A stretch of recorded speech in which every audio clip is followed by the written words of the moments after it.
I take pride in seeing things as clearly as I did, as early as I did, talking about things that nobody was talking about. But now that CNN and Fox have decided to talk about the de-dollarization and the formation of the BRICS countries as if they're onto something new, it is gaining acceptance. It's bad enough to talk about what is happening within our borders.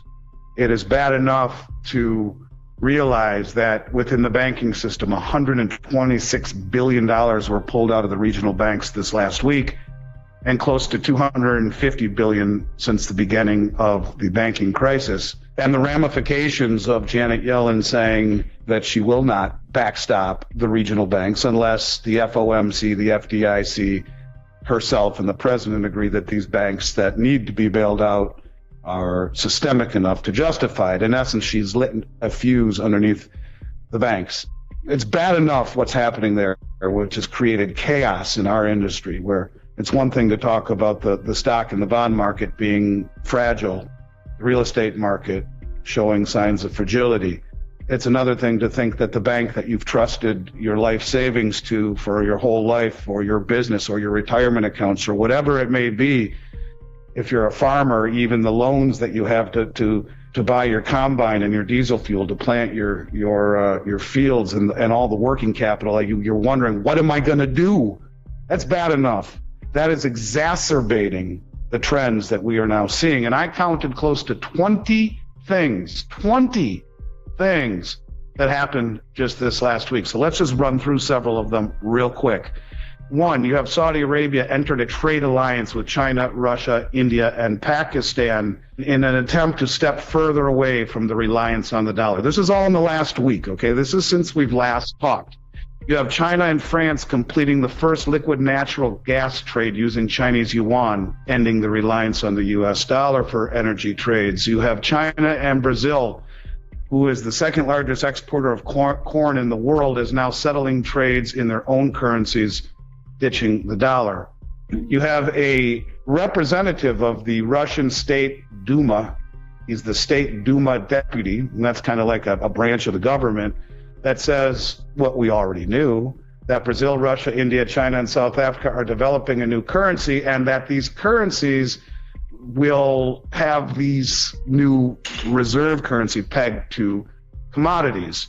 You have Saudi Arabia partnering with China to build a Chinese oil refinery for 83.7 billion yuan, or $12.2 billion. Kenya signing a deal with Saudi Arabia and the UAE to buy oil with Kenyan shillings instead of US dollars, and the president of Kenya telling its citizens to get rid of US dollars or go see the nurse because within 2 weeks something will happen.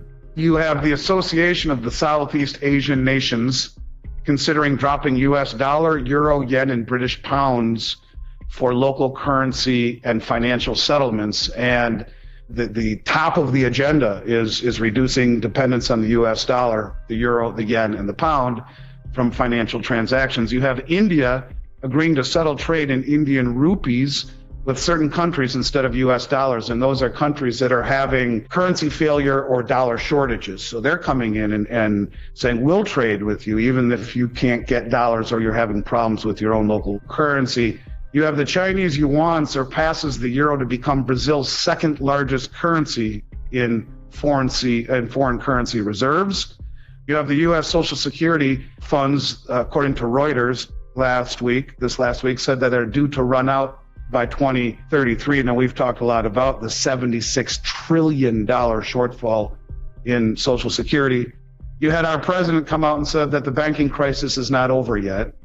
You had Saudi Arabia agree to join the Shanghai Cooperation Organization as a dialogue partner. That's the first step, is becoming a full member. It's a big deal because the Shanghai Cooperation Organization, which represents close to 60% of the Eurasian landmass and pretty darn close to that same percentage of population of the world, which is a military organization as well. So, if you're going to break free from the dollar and the Petro Reserve Standard, and certainly having your ducks in a row in terms of protection, we've talked at length about how they signed the protection agreement with Russia, and now they joined the Shanghai Cooperation Organization. You're talking about being protected from the West and the ramifications of leaving the petrodollar. We learned again about the BRICS currency, that it would be backed by gold and commodities such as rare earth metals. And then you have from the stupidity department, NATO fully to adopt Finland, further antagonizing Russia. And from the I can't confirm this. This was issued by a Russian state TV war correspondent, has claimed that North Korea is preparing to send 500,000. It's weird because one says 500,000 and the other says 50,000. So let's go with 50,000 troops to the Ukraine to fight alongside Russian troops. So when you talk about the things that we've been talking about, you can see they are accelerating greatly. And when you talk about, Saudi Arabia moving away from the dollar and now aligning themselves with all of these countries and formally applying for the Shanghai Cooperation Organization, this is a very big deal. It's getting closer and closer to that moment that Mike Adams calls Operation Sandman, where the countries just say we're done with the dollar because it is no longer the reserve currency, the petrol reserve, and the ramifications of what that means. And that's what everyone is missing. And that's the one thing that I keep harping on. When this happens, you better have your ducks in a row. You better have your house in order, because it's too late if you don't. Because when this happens, you will see a flood, a tsunami of inflation hitting our shores, where there's 2 or 3 or 4 times the amount of dollars outside the country than there is here inside it. You'll see inflation at a level that no one can imagine, and the byproduct of that is spiked interest rates, which blows everything up. And this, to me, is exactly why you are seeing such massive drawdown in supply from the world's exchanges, because the people who have the most money are also closest to the information. And accelerating these trends would be the rumors that are now somewhat substantiated in that Mexico has formally applied to the BRICS. And the rumor that hasn't been substantiated yet is Japan, Australia, and New Zealand joining the BRICS. The walls are closing in around us, but this is in 1 week what has happened. And when you talk about an acceleration of events, this is exactly what this is. And to me, it only is exacerbated by the idiocy and the stupidity of our monetary and fiscal policy here at home, and doing things that make us the laughing stock of the world, like meddling with the election and arresting former President Trump on things that are 1,000 times less meaningful than what the own administration's family has been involved in. And I think the world sees this, that we are becoming a country that certainly is not what we once were or what we stood for.